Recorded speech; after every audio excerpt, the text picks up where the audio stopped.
eLearn podcast is sponsored by eLearn Magazine, your go-to resource for all things online learning. Click-by-click how-to articles, the latest in edtech, spotlight on successful outcomes and trends in the marketplace. Subscribe today and never miss a post at elearnmagazine.com. And Open LMS, a company leveraging open source software to deliver effective, customized, and engaging learning experiences for schools, universities, companies, and governments around the world since 2005. Learn more at openlms.net. Hello, everyone. Welcome to the eLearn podcast. My name is Ladek, as you just heard. But again, as I like to remind everyone, this show is not about me. I just happen to have the super lucky job to meet super interesting and amazing people like Lisa Stern here. Lisa, how are you today? I'm doing just fine and dandy. Nice to see you. Excellent. Nice to see you as well. Where do we find you sitting in the world today? So today in the world, I am at my home in a very small town in southern New Jersey called Longport, about north of Cape May, south of Atlantic City, about an hour plus from Philly. And if I look out my window, I'm about 2 blocks from the beach. Nice. So it's very nice now because a lot of people are not here, but soon it will be very crazy. I was just to say, it's April. So, yeah, we're recording this on at the top of April here, so that will change very soon. Yes. And I have to admit to you, this will be the first time I sing on the show. But every time I hear it, the only thing I can ever think, on the way to Cape May. Yeah, that's right. Anyway, my mother will love that I just did that. That is a tribute to her right there. That's what my father-in-law, who lives next door. My favorite World War II veteran lives right next door to me. Oh, nice. Excellent. Yeah. So we're here to talk about the military connected student, which is, if I'm completely honest, I don't think that we've ever talked about this topic on the show before, which makes it not only fantastic, but also something unique that we can, circle the wagons around. But before we do that, I'd love for you to introduce yourself and introduce the organization you work for, which is called 4Block. Mm-hmm. So tell us about yourself. How did you end up in this seat and what do you do? Well, that's a long question, but we only have a certain amount of time. So I work for a small veteran nonprofit called 4Block. It is obviously a veteran service organization. What 4Block does is we create programs all across the country for veterans that are in school, so military connected learners, also transitioning service members who are leaving active duty, getting ready to find their next place or their next career. We run 11-week programs that help veterans really identify what it is that they need to know in order to make educated and informed decisions about their next career. So I came to this. I'm not a veteran. I did not serve in the military. No one in my family served in the military. But I started my career working in disability in Maryland and kind of fell into the world of veteran services. I worked for the local what then was called the One Stop Career Center. Now it's, the American Job Centers, or I'm not sure what they're calling them now, and received a grant from the Department of Labor to support veterans, and just found myself in this with this population, feeling such a level of connection that I had never felt before. And I felt like, which is a very odd thing to describe, but just felt like part of my heart that I didn't know was missing was being filled. It was, wow. It's really indescribable. And that was now 20 years ago, quite a while ago, when I started first working with the military population. And from that point on, I said, that's what I'm doing. I wound up going back to school at the ripe old age of 50 plus to get my doctorate with a very singular focus of studying veteran transition and veteran success in the civilian workforce, because there's lots of myths and misperceptions around who veterans are, how they connect to the world in terms of work. And it's just kind of been my mission. And 4Block, I've known them since, I always say I knew the founder. I like to say when he was in diapers, but that's not true. But when the organization first started, I kind of remember meeting Mike Abrams and seeing 4Block in a binder back when we used to have binders. Yeah, sure. So, and just, I do a lot of work on data analysis, and we do a lot of surveys. So it's it's wonderful work. It's a wonderful organization, and it's very small, but I have incredible colleagues, which is That's why I'm fantastic. still working and not fully retired yet. Yeah, 100%, Yeah. 100%. So the people, this population, they're in, and it's not a small population. Um, that, I love that you connected with. Tell me about who they are. Tell me about what kind of special, what sets them apart, what makes them distinct, what makes them unique within what you consider a normal higher education setting, or a corporate setting, in terms of, like the higher education, that gap, the transition period, and then maybe when they actually have success and actually uh, find an employer. So it's interesting because this is the same as with any population. You meet one veteran, you've met one veteran. So you Mhm. can't really say all veterans this. Sure. But what we do know is that veterans that are in school are older than traditional students. So they're really non-traditional students. That if you think about the traditional student in higher education, they're maybe 18 to 22, a college student. Veterans are obviously older than that because they come in with a lot of life experience first. Some have served 4 years, some a little bit less, some have served many tours of duty. Mhm. Um, they're more likely to have a job when they're on campus. They're more likely to be married. About 50%, maybe 50% might be married. Up to 50% have children.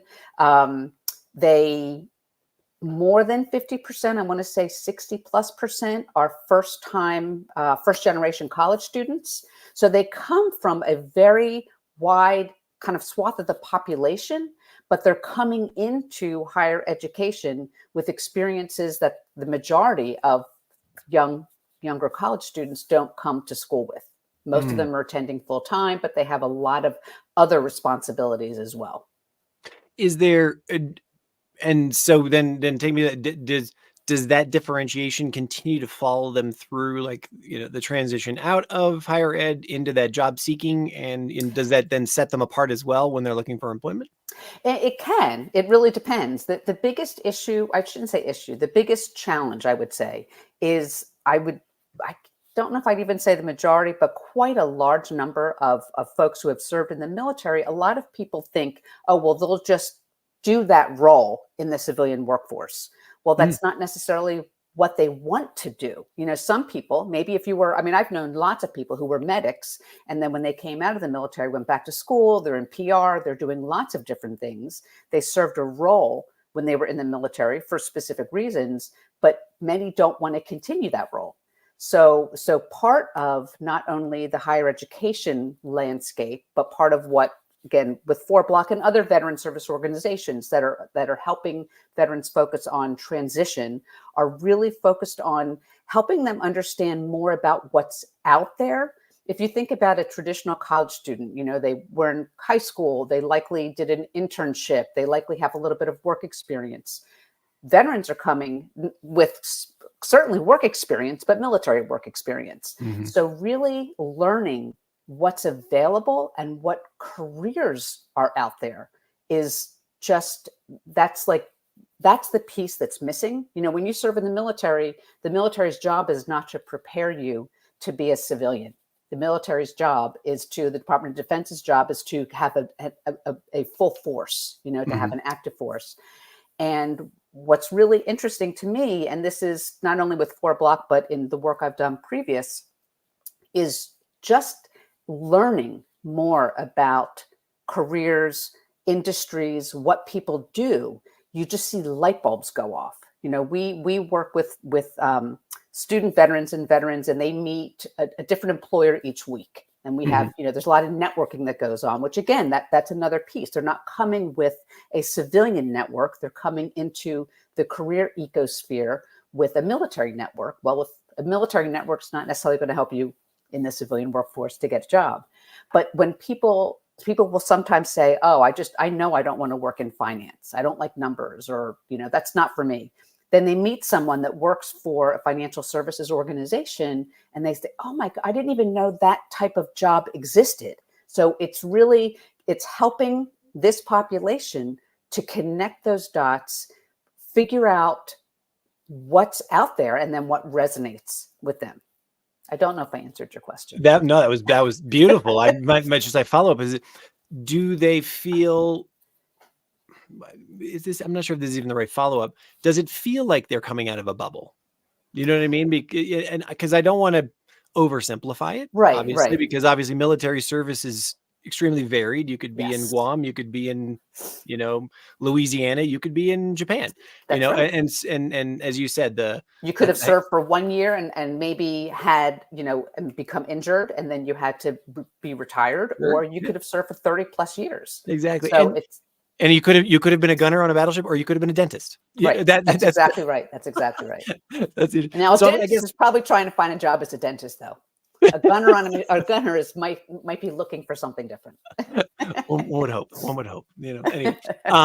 So I guess when does it, as you're at 4 Block, and you specifically, or as you interact with these individuals, does it feel like they're really kind of, is it deer in headlights, or is it sort of like, what is it? It's sort of like, hey, look, I have an idea about what I want to do, and I know I want, higher education is my next step, and I did this thing, and here, I think of these 5 things, and then you're like, well, okay, there's those 5 things, but did you also consider these also? Like, is that Right. more what it's like? I mean, I want to be able to say, yes, it is, but it's that way for some.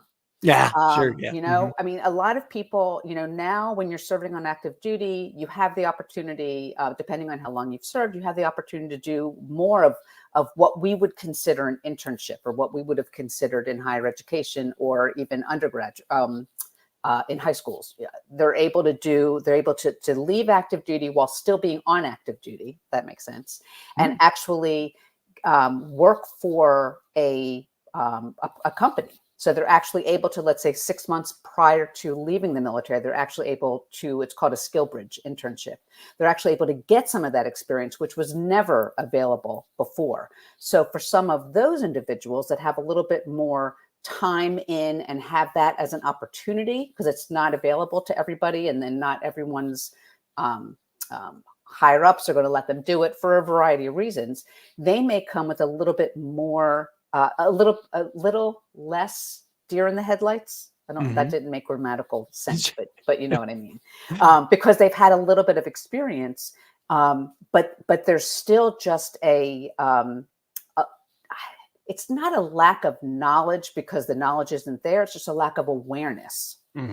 So that's really the biggest benefit that we can give, is to give opportunities for, meeting people, networking with people. Everything I've always focused on, and also what 4 Block focuses on, is a relationship-based career strategy. So even if you meet someone from, company XYZ, don't want to say any companies, maybe that's not the right place, or it's not the right job. But if you've connected with someone and you meet someone, who knows who they know, which is, again, what we all know about networking, but it's not something that veterans were taught through their time in active service. How does that networking to get to that next level? Sure. And so let's go down that rabbit hole for just a second. I'm going to be completely obtuse, right? And make some real generalizations here. But you think of military, you think it's a very structured, I mean, by design, it is a structured, hierarchical, do what you're told system. And then you have these people, again, you said it could be 1 year, it could be 30 years. They're coming into generally speaking, a liberalized system where it's like, choose your own adventure, make your own choices, figure it out for yourself. Like, is that an easy transition for these people in general? No. Or is that, I mean, like, oh crap, again, I'm not sure what there are some there's where the it issue. might be, but for the majority, it's not. And it's not necessarily because I know a lot of people think it, just like you, and because the military is incredibly structured, but then there's also this misconception that service members and veterans are completely structured, and they're not going to make it in this area because they're completely structured, where that's just not the case. I mean, some would be, just like, you may be structured, I may be unstructured. Right. Yeah. But yeah, so that's it's, I always call it the transition into the wishy-washiness of the civilian workforce, because even if, and I've called it that for a long time, even if you were thinking, again, I just always kind of, financial services is easy to talk about. One company in financial services is not going to be the same as another company in Mhm. financial services. Mhm. So it's the whole, helping veterans to, again, the whole networking piece is to help them better understand the culture of civilian workforces, not the culture of the civilian workforce, because it changes from place to place and company to Mm. company, and even locations within a company. So if you have company ABC and they have, a presence on the East Coast, that presence on the East Coast is going to be a lot different than that presence on the West Coast. Possibly how they dress, possibly how they interact, and things like that. So it's just so many different cultures needing to be explored.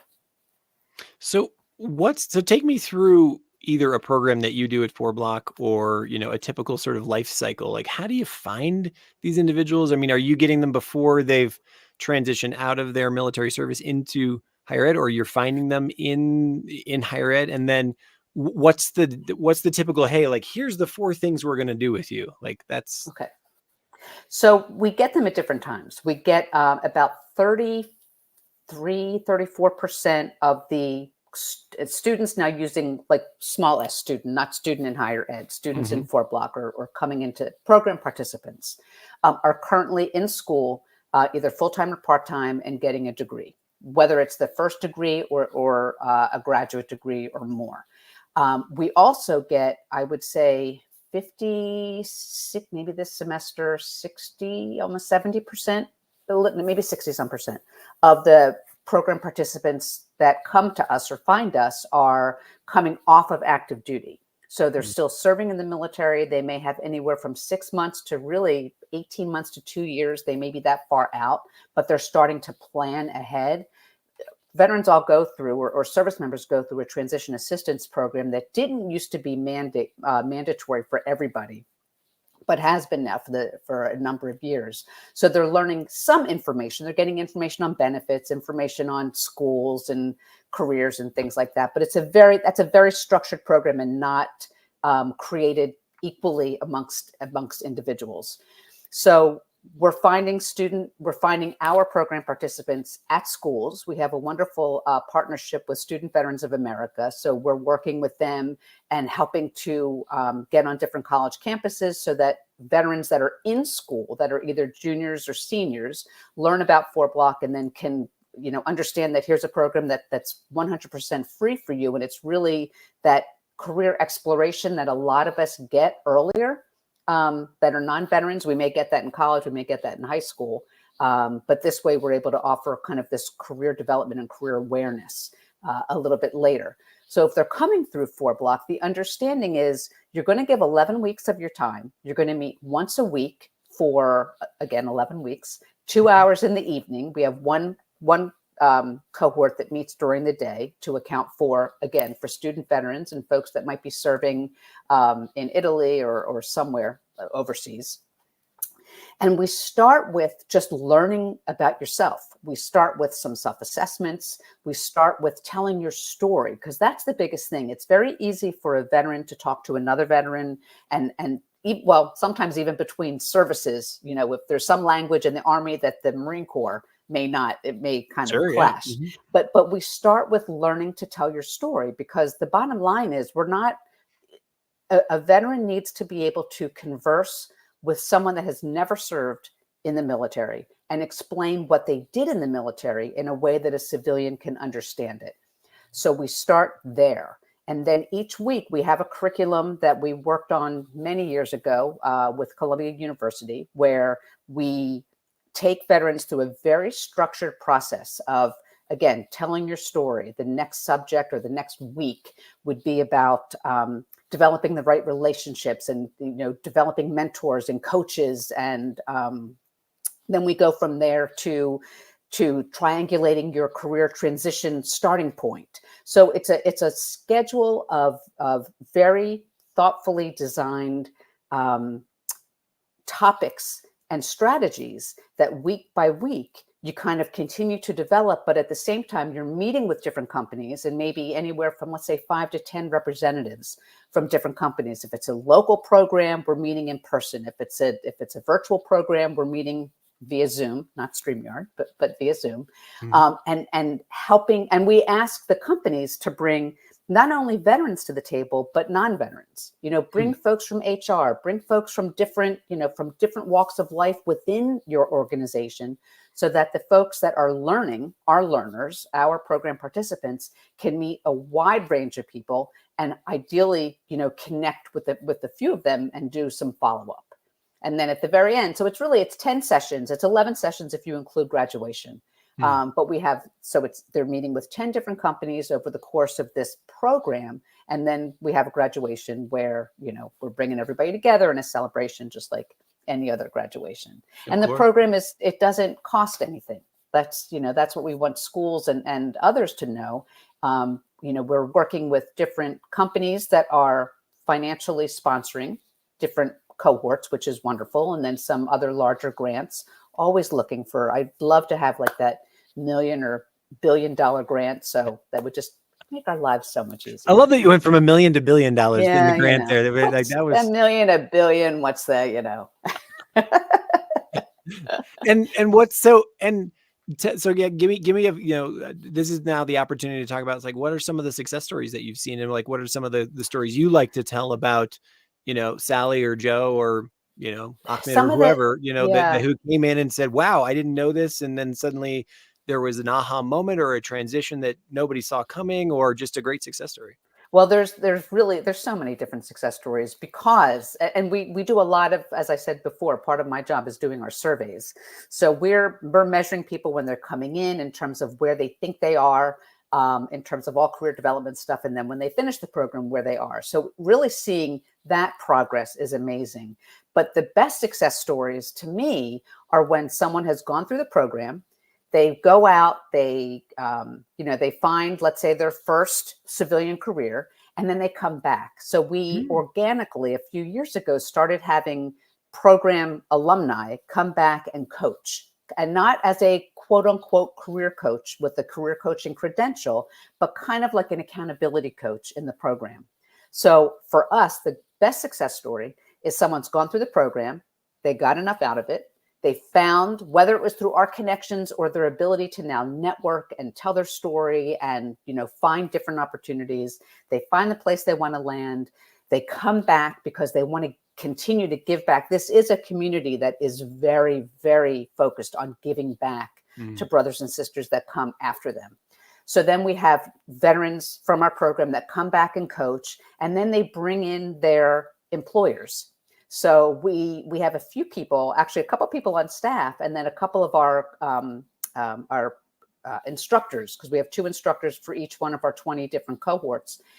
Many of them have been students in 4 blocks. So they went out, they did their thing, they came back to coach, and now they're coming back to serve as an instructor, which is like it's not a volunteer position, but it's not like you're making a lot of money. These are Mm. Mm. professionals that are now working full time, but they're coming back to give that time and then bringing their companies into the fold. So their companies are then either hosting a session or helping to sponsor a cohort so that we can continue to do this work. And those are really those examples of the folks that come back and just got something out of the program that was just tangible for them. And they want to come back and, again, help that next veteran that came behind them to be able to not necessarily pull them into where they were or where they are, but to help them open their eyes the way their eyes were opened. Mm. I just want to say, Aaron Sharp Miranda just gave you a call out through Oh, LinkedIn. He said, "Dr. Stern's amazing. Thank you for what you do." Just so you know, that I just love that. Aaron is Um, one of my favorite people. We worked together at Wounded Warrior Project, and I saw him awesome. actually at a Student Veterans of America conference last year, the year before, and he is just unbelievable. Nice. Keep going, Aaron. Yes, Fantastic. yes. Thanks for chiming in today. Really appreciate it. So tell me, so now do the opposite for me, kind of give us the other side of the coin. What are the challenges that you see some of the, through your coaching, through the connections, through the, the hand up, et cetera? Like, what are the challenges that either people stumble on or maybe drop out of the program, or maybe, they can't find that next career or can't do that Right. transition? So I would say the challenges and what's what's really important is that the challenges that veterans face, some of them are very specific to military service, but the majority of the challenges, at least in my experiences, are the same challenges that you and I may face. You know, Mhm. I went through a period of my life where I didn't know what was next for me. I didn't know what my purpose was. I didn't know where I belonged and things like that. So there's that piece of a challenge. Um, for us, some of the challenges come from people coming into the program that have a lot of other things going on. So they're not able to finish the program because of whether it's military duties that they thought they were cleared with, but now it's just not going to work for them, or Mhm. they're in school and their schedule changes, or they have families and those family responsibilities. Again, you come into a program, you really think, we all do this, you think you have it all under control. You think you have I've this never been 2 hour. guilty of that, ever, never. This has never happened to Well, me. that's I can tell you it happens to me often. So Oh my those, lord. and again, those are those reasons are similar to anybody else. It's Mhm. just like life gets in the way. One of the additional things, though, is that we kind of started off talking about military connection, and yes, there are a lot of veterans in this world, but less than 1% of the population in the United States has ever served on active duty. Mm. So the additional piece that veterans also carry with them is, again, being able to, and this is one thing I know that we try to do really well, help you talk to other people, talk to civilians so that they understand what you're saying, so they Sure. understand what you've done. So I used to do a lot of training years ago in the myths and misperceptions of veterans and disability. Because again, my career started in disability. I kind of transitioned to veterans with disabilities and then transitioned out of disability. But it used to be that, you would Google veterans and employment, and the first thing that you would find would be, again, this was, years ago, post-traumatic stress disorder, traumatic brain injury, Yeah. all of the, issues that people kind of perceive, but that's not who a veteran is. Yes, a veteran may be living with or dealing with, an injury that was caused from military service, but so is a lot of the population. I Sure. used to I Mhm. used to say, if you look to your left, look to your right, at least one of you is dealing with a mental health issue. Of You course. know, 100%. so part of it is cultural in terms of just wanting to be yourself, wanting to discuss who you are, what you've done, but then another piece of the population kind of having their own preconceived notions of who a veteran might or might not be. Mhm. So really part of what I've been working on, and we do this with 4Block, is the really trying to bridge that divide between military service and non-military service, really, just so that, because we know that the majority of veterans are thriving. They're thriving in the civilian workforce. They're thriving because they've taken opportunities like 4Block and other organizations to open their own eyes, to figure out, what is it that I want to do. Some of the folks, like you said, we don't do job placement. Fortunately, I started off my career in job placement, and if job placement doesn't work, then whose fault is it? It's my Right. fault. Yeah. But we certainly have people that don't make that leap immediately. But take that back. Last year, 92% of folks that came through the program within 6 months of program exit, and that they were eligible for employment, meaning they were off active duty, whatever, 92% were working. Well, And that number, I'm trying to think, because we just ran numbers. I want to say 85% were still working in that same job a year out. hmm. So we know what we're doing makes sense. Is it going to make sense for everybody? No. Not everyone is going to be a believer, but we do know that, especially with this population, if when they're coming to the table with eyes open and with just that desire to learn, which I would say the majority of them do, we know they're going to be successful and they're going to thrive, which is just going to be better for their communities, better for their families, and, in my opinion, better for the world. Fantastic. As I mentioned to you in the green room, beforehand. A half hour goes by so fast. I know. I just It's look at the amazing. time. I'm like, Yeah. whoa. And I can tell you, any one of the things that we've talked about, I could scratch the surface here, Yeah, and we could spend absolutely. another hour. But I love that you've opened this conversation for us, for me, and helped us to think about this, unique population, and An not only incredible individuals who population. say again. An incredible population. Yeah, and 100%. Tell us, not only like what's just let me wrap it together. Is like, what are you excited for about the future? I know you are winding down, but like I'm excited to retire personally, but as as 4Block and other organizations like this are growing and be able to reach out, is there something that we should look forward to in the coming years about new programs or new networks or new connections or new opportunities? Or is this sort of steady as she goes? We kind of got a great system that works here. um, there's always going to be something down the road. For 4Block, we're just trying to continue to expand the reach that we have, continue our in-person programs, expand our online programs, or our virtual programs. But really, what I would hope is that just, it's one of those situations where you meet someone for the first time. Again, when I worked in disability, I didn't have anyone in my family that had a disability, or someone that I knew. So part of what I hope this conversation does is just opening up people's eyes to understanding that you think you might know something because this person served in the military. You don't know. You don't, because again, one veteran is one veteran.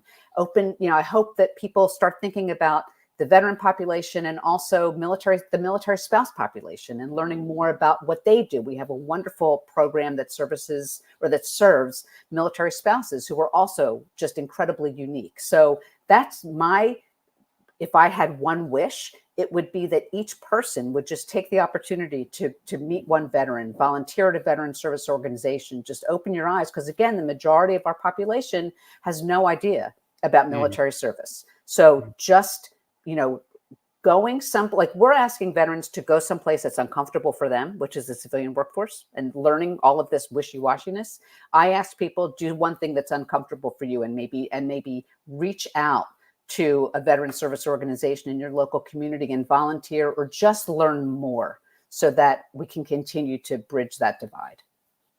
On that note, how can people reach out to you? What's the best way for them to either contact you or 4Block to learn more about this, or get started? They can reach out to me if you reach out to me on LinkedIn, please give me a reason to respond to you, because I get so many. I don't just accept everybody just because I don't. There's a lot. But the best way, probably because of that, is to email me at just lstern@4block.org. They can go onto the 4Block website. They can, learn more about the programs there. But anyone that is listening that has any questions, just please feel free to reach out to me directly. And if I don't have the answers, I promise not to make them up. I will put you in the right direction. Fantastic. Lisa Stern of 4Block, thank you so much for taking the time out of your busy day today to speak with us about this important topic. I wish you all the best and hope to see you soon. Right back to you. Thanks so much. It was great.